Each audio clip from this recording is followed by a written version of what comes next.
আসসালামু আলাইকুম রহমতুল্লাহি ওবারাকাতুহ। ভিডিওটি যদি শেয়ার করেন তাহলে আপনি উপকৃত হবেন, আরও 10 জন মানুষকেও আপনি উপকৃত করতে পারলেন ইনশাল্লাহ। এরপরও জানি ভিডিওটি অধিকাংশ মানুষ শেয়ার করবে না। যাই হোক, যাদের মন চায় শেয়ার করবেন, যাদের মন চায় শেয়ার করবেন না, ওইটা আপনার একান্ত ব্যক্তিগত ব্যাপার।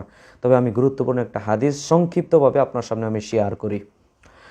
ওসমান ইবনে আফফান রাদিয়াল্লাহু তাআলা আনহু বলেন, রাসূল সাল্লাল্লাহু আলাইহি ওয়াসাল্লাম বলেছেন, মান সাল্লাল এশা ফি জামাআতিন, যে ব্যক্তি এশারের সালাত জামাতের সহিত আদায় করলো, ফাকান্নামা কামা নিসফুল লাইলি, সেই ব্যক্তি যেন অর্ধেক রাত ইবাদত বান্দিগি করলো। সুবহানাল্লাহ।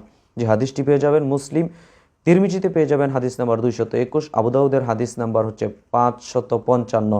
অতএব প্রিয় উপস্থিতি, দেখেন, এশারের সলাৎ জামাতে আদায় করলে অর্ধেক রাত, অর্থাৎ 6-7 ঘন্টা, যদি 12 ঘন্টা রাত হয় তাহলে 6 ঘন্টা তাহাজ্জুদের সলাৎ আদায় করলে যত নেকি অর্জন করতে পারবেন, আপনি এশার সলাৎ শুধু জামাতে আদায় করলেই 6 ঘন্টা তাহাজ্জুদের সলাৎ আদায়ের নেকি ইনশাল্লাহ পেয়ে যাবেন। আবার যদি ফজরের সলাৎ জামাতে আদায় করেন তাহলে সারা রাত তাহাজ্জুদের সলাৎ আদায় করার নেকি